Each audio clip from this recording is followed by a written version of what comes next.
What's up, everybody? This is Robbie, and you are watching Geek Level Asian. Thank you for joining me again. One of the most common questions that I get on my Instagram and YouTube is there a proper con etiquette, or what are the things that I should know before I go to my first con? And that being said, that is a very good question because there are certain things that you should probably know beforehand before you go to really optimize your experience. So I'm going to share with you some recommended do's and don'ts, whether it's your first Ranger Con, second, third, fourth, what have you. And again, I like to emphasize the fact that these are recommended. These are my recommendations. If you do these things, if you don't do these things, you may be having a ton of fun anyway.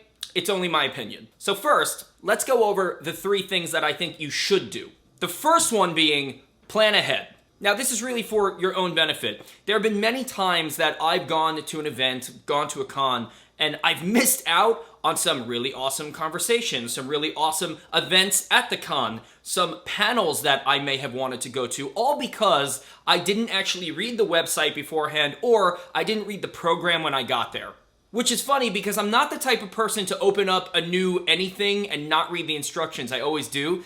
I don't know why. At cons, I just don't read the program, but I'm starting to now. The other reason why this is good to do is because it usually gives you a map of the actual event. Some events are larger than others, so if you have a panel that you need to be at a certain time, then make sure you know where that is. I ran around frantically at New York Comic Con 2019 looking for the Amy Jo Johnson panel. I was freaking out because I found a place that I thought it was, and I'm sitting out there for probably 15 minutes and then realized I was in the wrong spot.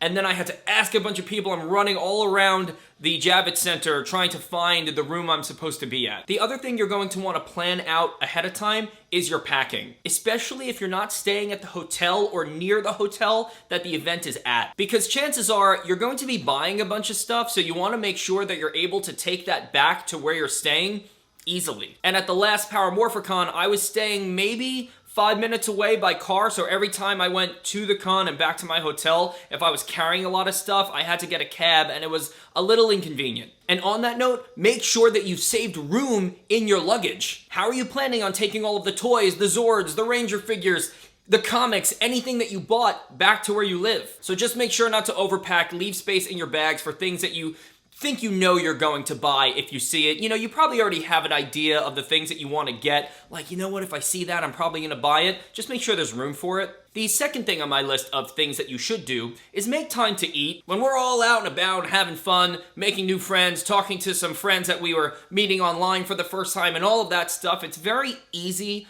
to forget to actually eat and to hydrate yourself. Super important. You're walking around a con floor for hours on end and you don't really realize that, you know, I've been walking around for like 3 hours and I haven't drank or eaten anything. So on that note, a recommendation would be is to message all of the people that you know that are going to the con, or if you're planning to meet there, and make a thing out of it. Make an actual meal out of it. Geek out over food. It's one of my favorite things to do when I'm at a con. Because again, and if you're not familiar with the term, there's a thing called con crud, which you don't want to get, which is basically you start to feel really sick towards the end or after the con. So again, make sure that you're hydrated and that you're eating. So now the third and last thing on the things that you should do in preparation for the con is to be yourself. The best interactions that I've had with people and the Ranger actors themselves, people from the show, are when I'm having a regular conversation with them. Obviously, ask the questions that you want to ask. You know, I mean, I know that I do. But at the end of the day, actors are people just like you and I, and they enjoy having a good conversation, just like you and I do. So now I'm going to move on to the list of recommended don'ts or do-nots.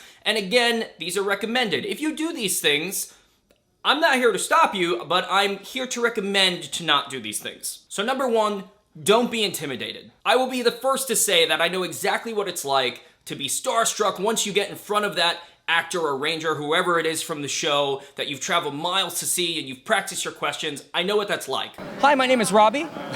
Sorry. But again, I can tell you from experience, these people are super nice. They're more than happy to answer your questions. It's why they're there. So don't be intimidated. Now, the second thing that I'm going to recommend not to do is something that actually happened to me, and that's to not interrupt the experience of other guests. Let me explain. A few years ago, I went to a con to meet a Ranger actor that I've never met before, so I had a bunch of questions, and I wanted to have a conversation with them. So I'm waiting online, I finally get to the table, and the person who was in front of me stayed at the table and kept asking them questions.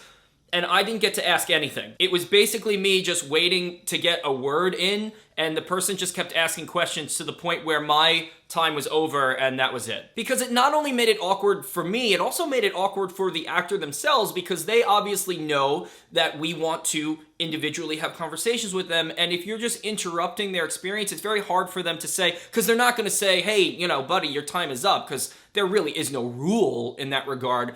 No one wants to say that, but you know, it was awkward. So I'm standing there and I feel bad for my experience, but I also feel bad for them because I'm like, this is awkward for the two of us. Now, the last one I'm going to mention, and I think this is a very important one. Please do not ever do this. Do not shame cosplayers. There's no room in this space or community for that. Cosplayers come in all shapes and sizes, and to be quite frank, have the courage to put on a spandex suit and go out in public. If there's anything that you should have learned from the show at all, is to be nice and be kind and be respectful. Because although it is very hard to hear with the helmets on, we can still hear you. And there have been times when me and my friends have been walking around and I just hear things that like I can't believe what people say.